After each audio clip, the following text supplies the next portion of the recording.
हम लोग बात करते हैं कि जो वायु प्रदूषण होता है, ये वायु प्रदूषण के किस प्रकार से, यानी जो अल्पकालिक हमारे प्रभाव हैं वो क्या हो सकते हैं, जो दीर्घकालिक प्रभाव हैं वो क्या हो सकते हैं, या सबसे ज़्यादा जो प्रभावशील वर्ग है वो कौन सा वर्ग है, या अलग अलग गैसों का शरीर के ऊपर डायरेक्ट क्या प्रभाव पड़ता है, कैसे हम लोग एक एक करके सबको समझने का प्रयास करते हैं और ये जानने का प्रयास करते हैं कि हमें किस तरीके से सावधान रहना चाहिए वायु प्रदूषण से।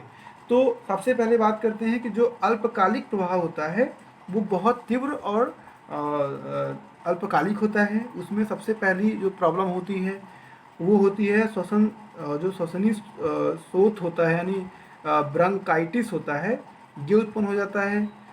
सांस लेने में तकलीफ कर सकते हैं, सीने में जकड़न हो सकता है और सांस की जो घरघराहट है ये होने लगती है। अगर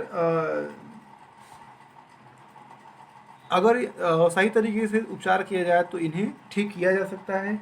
लेकिन यदि हम दीर्घकालिक प्रभाव की बात करें, यानी जो एयर पोल्यूशन है उससे अगर हम लोग दीर्घकालिक यानी लॉन्ग टर्म की बात करें, उससे क्या इफ़ेक्ट होता है, तो उसमें जो सबसे पहली समस्या है, फेफड़ों में कैंसर हो सकता है, हृदय जो फुफ्फुस होता है वो रोग उत्पन्न हो सकता है। इसे सबसे ज़्यादा प्रभावित होने वाला जो वर्ग है वो बच्चे हो सकते हैं, शिशु हो सकते हैं, 14 वर्ष तक के बच्चे उससे प्रभावित अधिक हो सकते हैं, बुजुर्ग हो सकते हैं, या वो हो सकते हैं जो बहुत दिनों से श्वसन दशाओं यानी सांस संबंधित बीमारियों से, जैसे दमा और श्वसनीय शोथ यानी जिसे हम लोग वात स्फीति कहते हैं, एम्फीसेमा भी कह सकते हैं, से ग्रस्त होते हैं। अगर हम लोग बात करें तो सल्फर डाइऑक्साइड से सबसे ज़्यादा फेफड़े के रोग होते हैं, जिसके कारण नाक और श्लेष्मा स्तर में जलन होती है, सांस छोटी हो जाती है, उतक तरल जो है वो जमा हो जाता है, सूजन और श्वसनीय अतिकुंचन यानी जिसे हम लोग ब्रोंचो स्पज्म कहते हैं वो हो जाता है। और ये तीव्र प्रभाव होते हैं। दीर्घकालिक उद्भासन के संबंध में अगर हम बात करें तो जो श्वसन रोग होते हैं उसमें गंभीर दमा हो जाता है, वात स्फीति हो जाती है, फुफ्फुस फाइब्रेसिस और हृदय पर बहुत बड़ा तनाव हो जाता है। ये सब दीर्घकालिक प्रभाव उत्पन्न होते हैं। अगर हम लोग कड़की जो पदार्थ होते हैं उनसे अगर SO2 का अगर हम लोग बात करें तो प्रभाव बढ़ जाता है, यानी जो हमारे सस्पेंडेड पार्टिकुलर मैटर हैं अगर वो SO2 के साथ मिल जाए तो उसका प्रभाव बढ़ जाता है, क्योंकि ये जो गैस है वो कणों पर जम जाती है, जिसके कारण जो श्वसन तंत्र है उसके गहरे भागों में पहुंच जाती है और SO2 की जो अल्प सांद्रता होती है वो अविस्ता काफ़ी ज़्यादा बढ़ जाती है, यानी बहुत जहरीली भी हो जाती है।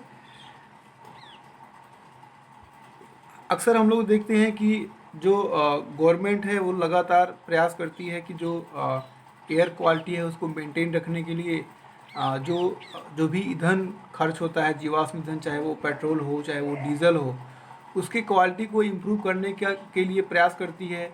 जैसे पहले BS2 हुआ, फिर BS4 हुआ, फिर BS3 हुआ, BS3 BS4 हुआ, फिर अभी BS6 की बात हो रही है। ये बिल्कुल इक्वल है यूरो 6 के बराबर, जिसमें जो लेड की मात्रा है वो बहुत नगण्य होती है, 10 गुना लेड जो है वो कम हो गया है।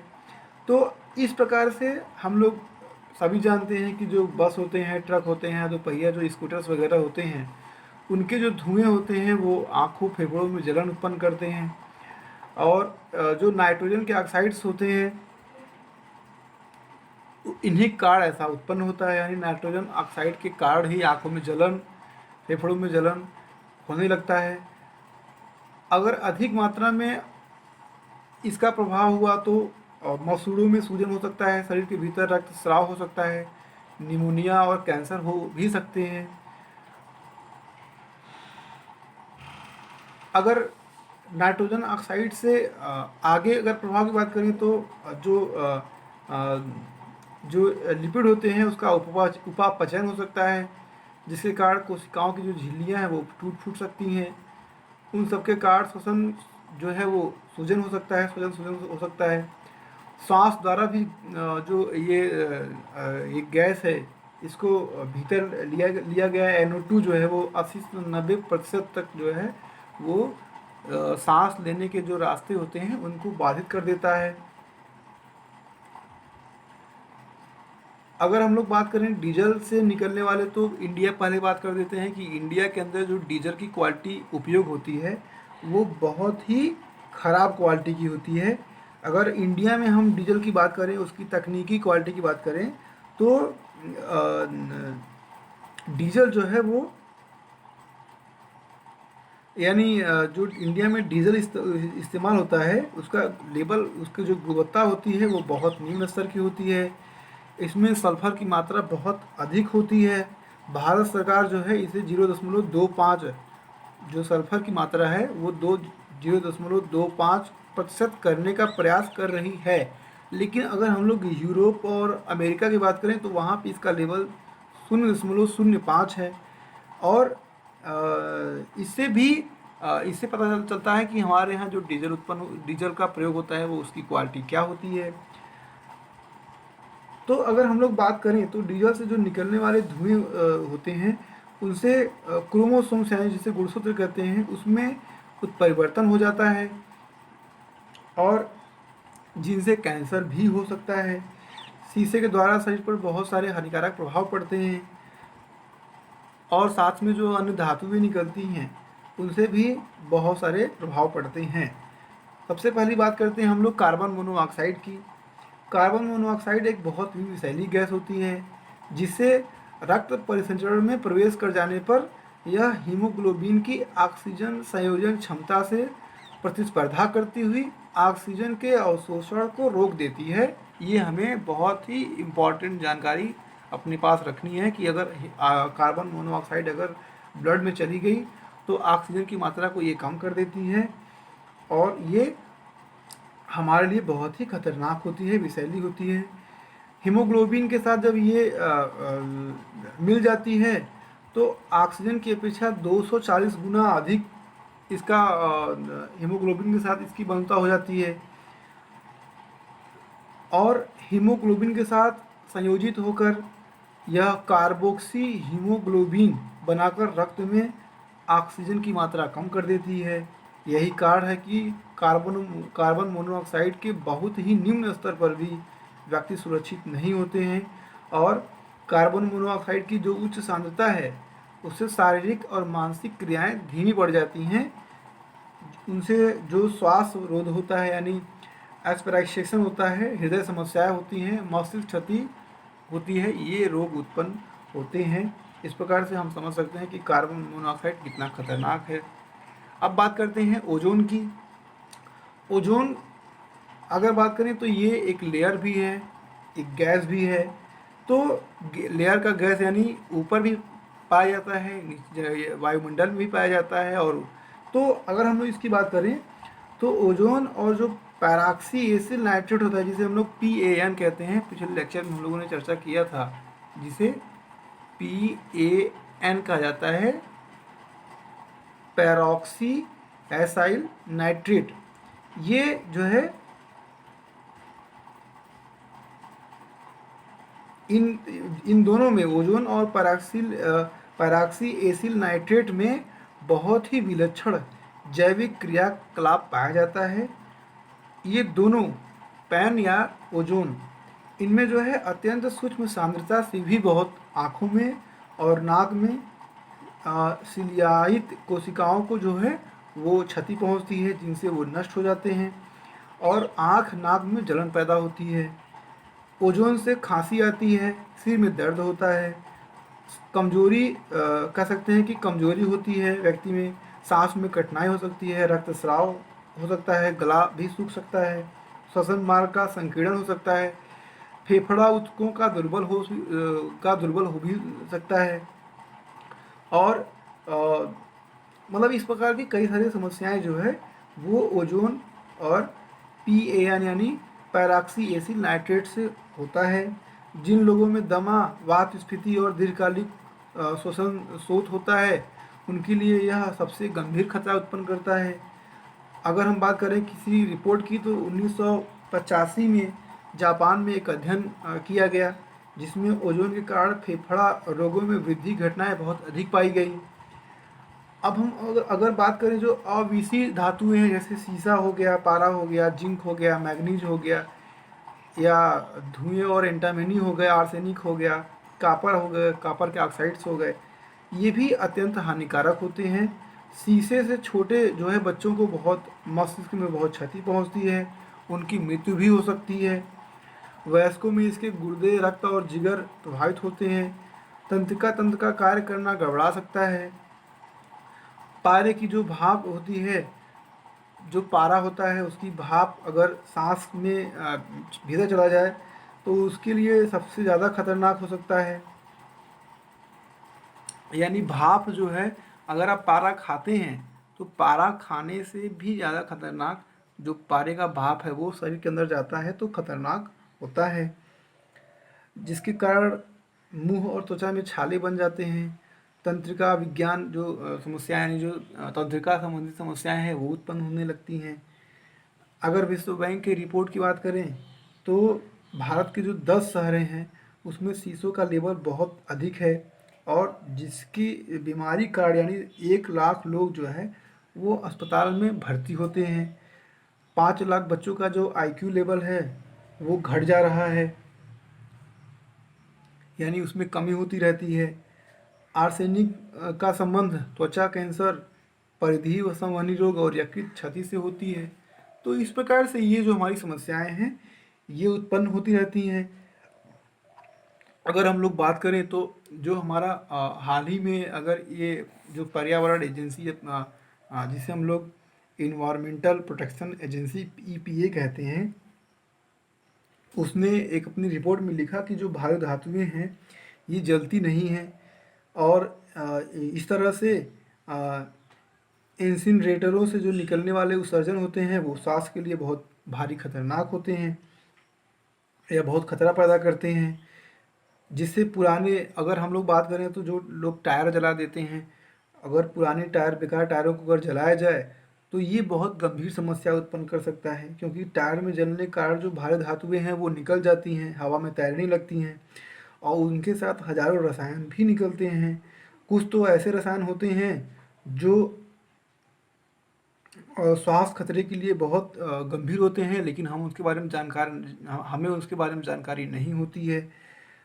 टायर भट्टियों में से जो डायोक्सिन्स निकलता है, जिसे हम लोग डायोक्सिन्स कहते हैं, ये एक कैंसर प्रभावी होता है, संभावित कैंसर जनी होता है, यानी इससे कैंसर हुई होता है, हो सकता है। और इनमें से अधिकतर रसायन जो है उनकी संख्या बहुत ज़्यादा है, और हम लोग अगर आगे बात करें तो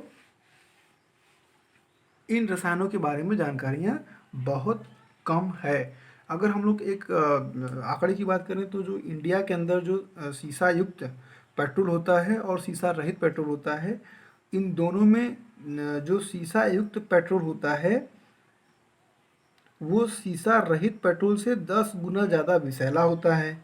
ये हमको बहुत ही समझने वाला विषय है कि जो शीशा रहित, यानी जो गवर्नमेंट कह रही है कि हम BS4 लाएंगे जिसमें शीशे का जो परसेंटेज होगा वो कम होगा, तो गवर्नमेंट ने बहुत सारी रिपोर्ट को देखने के बाद ऐसा कदम उठाया होगा।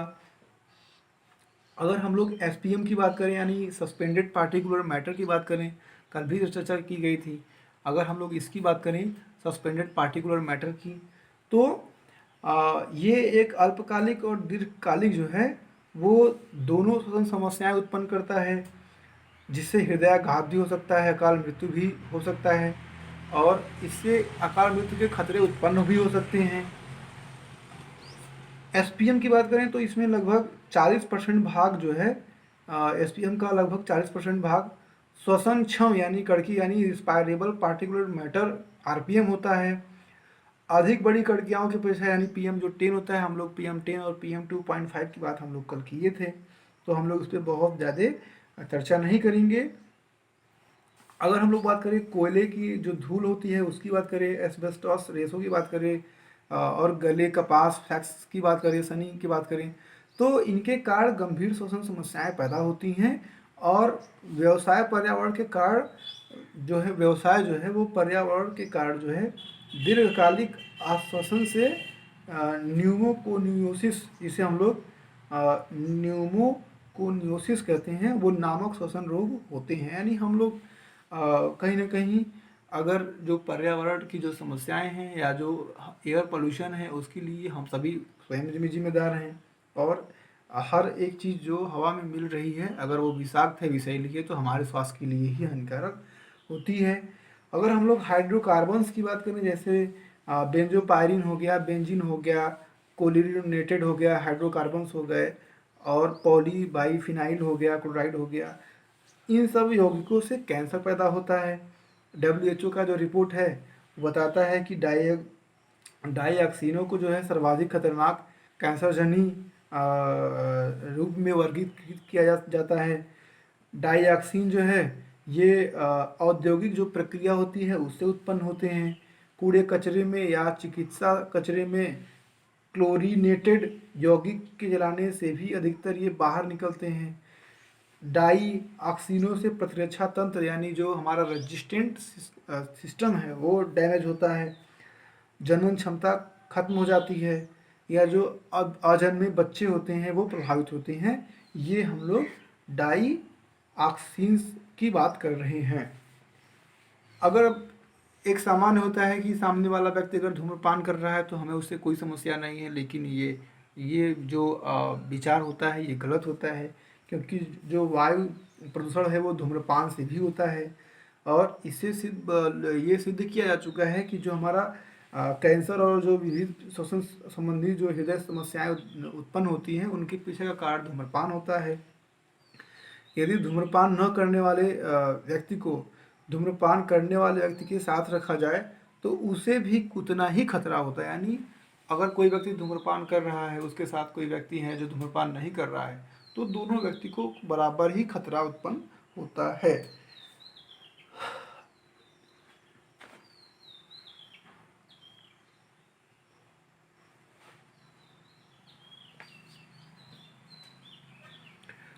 अगर आगे बात करें तो जो हमारे अविषीय वायु प्रदूषक होते हैं उनसे भी अल्पकालिक और चिरकालिक दोनों प्रकार के हमारे शारीरिक क्रियात्मक प्रभाव पड़ते हैं। अगर किसी व्यक्ति की बात करें तो उसमें जो अविषीय अनुक्रिया होती है वो कई तरीक़ों से हो सकती है, जिसमें पहला होता है कण स्वयं, यानी उनका साइज।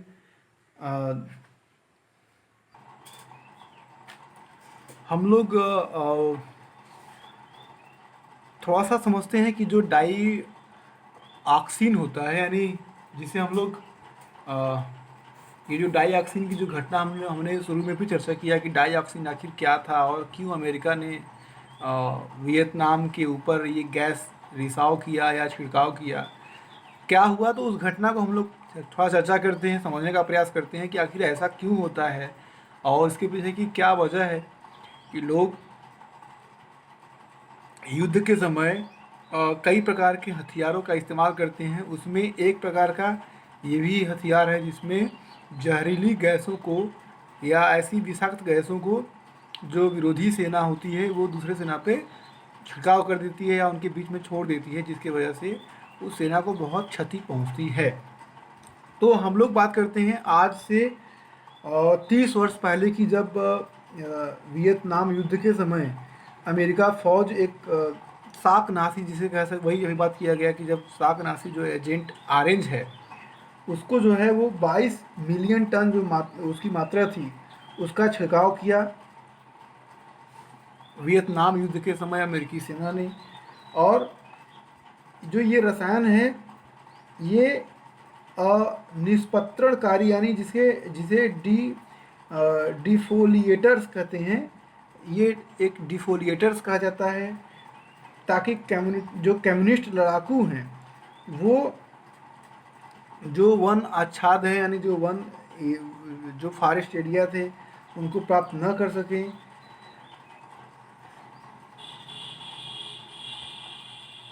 क्योंकि अगर उस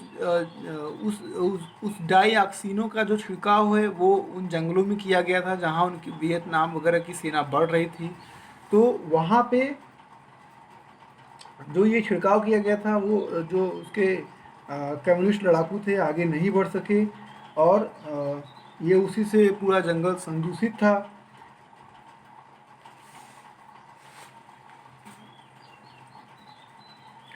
लेकिन इसकी वजह से बहुत सारे लड़ाकुओं का जो युद्ध पीड़ित थे उनको, जो बहुत सारे वहाँ के निवासी थे उनको, जो उस जंगल के आसपास रह रहे थे उनको बहुत एक बहुत बहुत तबाही हुई।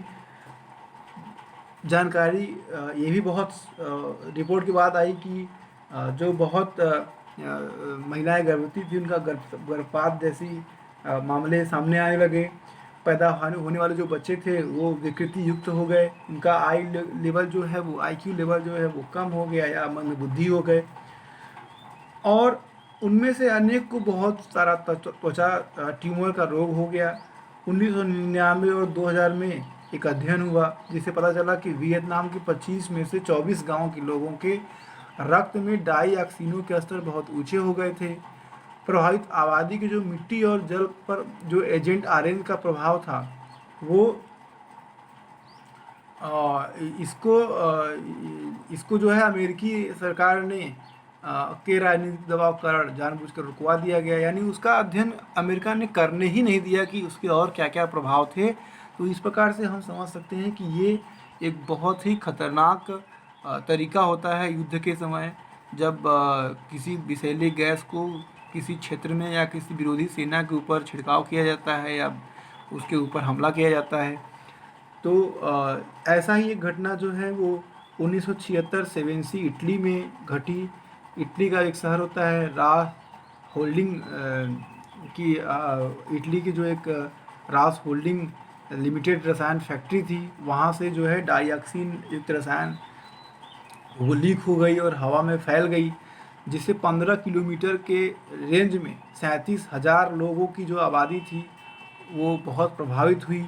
1996 में रास के जो है वो 7 वर्षीय अनुष्ठान में बनाया गया औपचारिक कंपनी इतिहास में उस कंपनी एक स्विस कंपनी थी, उसने कहा कि सेवेंसी जो डायऑक्सिन है उससे प्रभावित 747 लोगों को त्वचा क्षति हुई है, यानी जो इसका असर है वो बहुत व्यापक होता है। यानी इस प्रकार की गैसों का असर बहुत व्यापक होता है। कई प्रकार की समस्याएं कुछ अल्पकालिक होती हैं, कुछ दीर्घकालिक होती हैं, और उसमें से उसने जो स्विस कंपनी थी उसने इस रिपोर्ट में आगे बताया कि 193 ऐसे लोग थे अन्य लोगों में जिनमें मुख्यतः बच्चे थे कि क्लोरएक्वेन की शिकायत हुई। यानी यह एक ऐसी दशा है जिसमें त्वचा पर बड़े बड़े काले धब्बे पड़ जाते हैं। क्लोरएक्ने यानी एक ऐसी दशा है, ये ऐसी शिकायत है जिससे त्वचा पर बड़े बड़े काले धब्बे पड़ जाते हैं, जिन्हें ठीक होने में कई कई महीने और यहाँ तक कि कई साल भी लग जाते हैं। तो इस प्रकार से जो भी ये घटनाएं हैं ये बताती हैं कि जो डाईऑक्सिनो या इस प्रकार के जो रसायन होते हैं उनका क्या दुष्प्रभाव पड़ता है। और हाल में ही जो हम लोग जो अभी हम लोग विशाखापत्तनम की बात कर रहे हैं, ये सारी घटनाएं वायु प्रदूषण से और जो व्यक्ति है उसके स्वास्थ्य से जुड़े हुए हैं। जो पर्यावरण सुरक्षा एजेंसी जिसे हम लोग ईपीए कहते हैं, उसने 1980 में ही कहा था कि जो डाईऑक्सिन है वो मानव स्वास्थ्य के लिए बहुत बड़ा खतरा है। और इसका जो सबसे बड़ा निर्माण करता है, यानी जो डो केमिकल्स एक कंपनी है संयुक्त राज्य अमेरिका की, वो इसका सबसे ज़्यादा निर्माण करती है।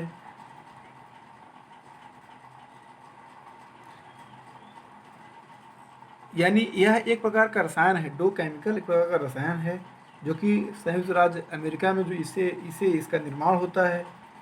और इस ऐसी कंपनियों का जो इस प्रकार के विषैले पदार्थों का उत्पादन करती हैं या इनको बनाती हैं, इनके ऊपर अगर नियंत्रण नहीं लगाया गया, जैसा कि अभी कल की घटना में ही यानी विशाखापत्तनम घटना के बाद नोएडा और गुड़गांव में जो भी केमिकल फर्टिलाइज़र कंपनी थी उनको रिस्ट्रिक्शन दिया गया, उनको तमाम जो है नोटिस दी गई कि अगर उनके पास ऐसी कोई घटना घटने की संभावना है या ऐसा कुछ है तो अपना उसको जांच करें, तुरंत ऐसी किसी घटना को वो रोकें। तो ये सब कई घटनाएं हैं। अब हम लोग बात करते हैं कि जो अगर कोई व्यक्ति है उसके ऊपर जो प्रदूषक होते हैं, प्रदूषकों के प्रति उसमें आवेशीय अनुक्रिया किस प्रकार प्रभावी होती है। और अगर हम बात करें तो ये 3 कारकों पर निर्भर करता है। पहला होता है कण स्वयं, यानी कणों का साइज, कणों का संख्या, उनकी सांद्रता, उनकी रासायनिक और भौतिक विशिष्टताएं। पहला होता है ये कि जो कण है वो कणों की साइज पर निर्भर करता है। जो आवेशीय अनुक्रिया है वो इन पे निर्भर करती है, जिसमें पहला होता है कण, कण की साइज, कण की संख्या, सांद्रता और रासायनिक और भौतिक विशिष्टताएं। दूसरा, जिसे व्यक्ति के स्वस्थ पथ यानी बनावट, उसकी स्वास्थ्य दशा, यानी किसी व्यक्ति का जो शरीर है उसका इम्यूनिटी सिस्टम, उसका जो स्वास्थ्य दशा है उस पर। और तीसरा जो है वो व्यक्ति की श्वसन कार्यकी पे निर्भर करता है। इस प्रकार से हमारा ये जो आवेशीय अनुक्रिया है ये 3 चीज़ों पे निर्भर करती है।